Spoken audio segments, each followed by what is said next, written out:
اسی ہندوستان کی سرزمین میں بہت سارے لوگ ہیں، علم کی کمی، شیخ کامل کی صحبت کی کمی کی وجہ سے ممکن ہے کہ کسی نوکری کی وجہ سے ایمان ہاتھ سے دھو بیٹھے، ممکن ہے کسی لڑکی کا خوبصورت چہرہ ان کے ایمان کو لوٹ لے جب وہ ایمان کے مہتو کو نہیں جانے گا۔ ایمان ہے کیا؟ اتنا جان لیں کہ دنیا کا سارا درخت گولڈ بن جائے، دنیا کا سارا ڈھیلا ہیرے جواہرات میں تبدیل ہو جائے، دنیا کا سارا مکان یاقوت اور مونگا موتی میں تبدیل ہو جائے، دنیا کی ساری اینٹیں وہ ڈائمنڈ بن جائے، سب کو ایک پلے میں رکھا جائے اور دوسرے پلے میں ایمان کلمہ لا الہ الا اللہ کو رکھا جائے، اس کا وزن سب پہ غالب آ جائے گا۔ قیامت کے دن بڑے بڑے پردھان منتری، بڑے بڑے پریسیڈنٹ، بڑے بڑے یو ایس اے کے پریسیڈنٹ، بڑے بڑے ادھوگ پتی جو دنیا میں خوب اربوں خربوں میں کھیلے، جن کے پاس 100 کروڑ کی کاریں تھیں، جن کے پاس 100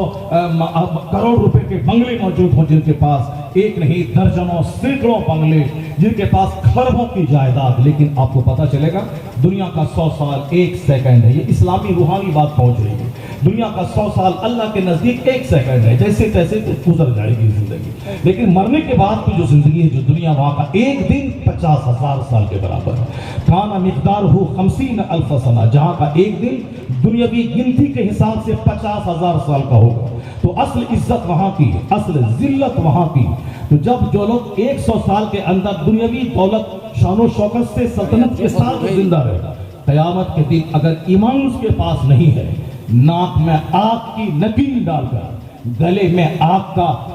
کا ڈورا ڈال کر، پاؤں میں آگ کی زنجیریں پہنا کر، ناک کے بل گھسیٹ کر اس کو جہنم کی آگ میں ڈالا جائے گا۔ جو دنیا میں اینٹ ٹھو کے ایمان بچایا، جو دنیا میں مزدوری کر کے ایمان بچایا ہو، جو پاؤں ڈھکتا ہو تو سر کھل جاتا ہو، جو سر ڈھانپتا ہو تو پاؤں کھل جاتا ہو، جو جی بھر کے دنیا میں گوشت روٹی نہیں کھایا ہو، جو جی بھر کے دنیا میں اچھا کپڑا نہ پہنا ہو لیکن ایمان بچایا ہو، دیہات میں رہا ہو، شہر کا منہ نہ دیکھا ہو مگر ایمان بچایا ہو، جس نے اپنے بال بچوں کو قاعدے سے پھل فروٹ نہ دیا ہو مگر ایمان بچایا ہو، جس کے پاس تنگیاں تھیں کہ کرائے کے گھر میں ساری زندگی گزار دی مگر ایمان بچایا ہو، یہ لوگ جب کھرب پتیوں سونے چاندی سے کھیلنے والوں کو آگ کی زنجیروں میں باندھ کر جب ان کو جہنم کی طرف جاتا ہوا دیکھیں گے تو کیا کہیں گے؟ الہی تیرا کروڑوں احسان کہ تو نے دنیا نہیں دی آخرت کی رسوائی سے بچا لیا۔ وہاں پتا چلے گا کہ ایمان کتنی بڑی دولت ہے، ایمان کا مہتو کتنا ہے۔ یہ دنیا میں مصیبت سے گھبرا گئے، چند دن مصیبت آئی گھبرا گئے، غریبی آئی گھبرا گئے، کاروبار گھٹا رونے لگے۔ دولت کی وجہ سے نہ رویا جائے جب نماز چھوٹنے لگے تب رویا جائے، جب نماز لگاتار تازہ ہونے لگے اس پہ آنسو بہایا جائے، جب گناہ زیادہ ہونے لگے اس پہ آنسو بہایا جائے۔ حج مبرور کی پہچان ہے کہ حاجی جب لوٹے مکہ سے تو وہ پہلے سے بدل گیا ہو، یہ حج مبرور کی علامت ہے۔ حج مبرور کا بدلہ صرف جنت ہے، باقی کچھ نہیں۔ حج مبرور سے پہلے کے سارے گناہ مٹ جاتے ہیں، البتہ جو بندوں کے حقوق سے ریلیٹڈ گناہ ہے اس کو تو ادا کرنا ہوگا، جو نمازیں قضا ہو گئی ہیں اس کو تو پڑھنا پڑے گا، اس کے علاوہ جو گناہ ہیں اللہ رب العزت اپنی فضل سے معاف فرما دیتا۔ حج مبرور کا بدلہ جنت ہے، لیکن یہ تو قیامت کے دن پتہ چلے گا کہ حج کس کا قبول ہوا کس کا نہیں ہوا۔ جب ایک آدمی حرام مال سے ناپاک ارادے سے کہ 2 4 10 50 گاڑی مجھ کو سی آف کرنے جائے، 50 گاڑی مجھ کو وہاں سے ریسیپشن کرنے کے لیے جائے، گلے میں مالا ہو، ہزاروں آدمی آگے پیچھے ہو، اور پھر چاہے قیامت کے دن حج کا بدلہ جنت ملے نہ ملے، ابھی پتہ چل جائے سارے علاقے والوں کو میں حج کے لیے گیا ہوں۔ ناپاک ارادہ اور ناپاک مان سے جب بندہ احرام باندھتا ہے اور کہتا ہے لبیک اللہم لبیک، حدیث میں آیا ہے فَيُنَادِي مُنَادٍ مِّنَ السَّمَاءِ، آسمان سے ایک منادی آواز لگاتا ہے لا لبیک ولا سعدیک زادک حرام وحجک مردود،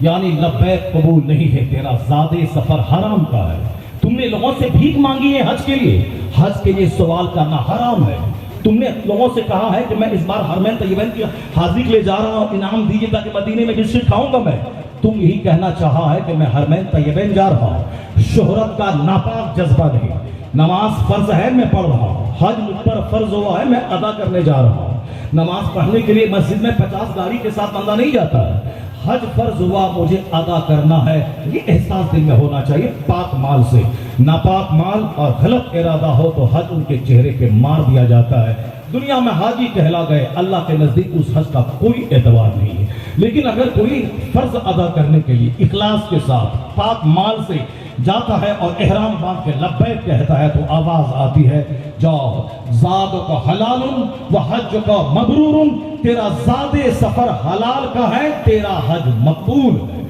اور حج مبرور کا بدلہ جنت ہے۔ یہ تو قیامت کے دن پتہ چلے گا کہ حج مبرور ہوا کہ نہیں ہوا، حج مقبول ہوا کہ نہیں ہوا، لیکن دنیا میں اس کی کچھ علامت ہے، کچھ پہچان ہے، کچھ اس کے آثار ہے، کچھ اس کے سائنس ہے دنیا میں، تاکہ پہچانوں کہ ان کا حج قبول ہو گیا، یعنی جو حرمین سے لوٹنے کے بعد سافٹ ہو گیا، سب سے پہلی نشانی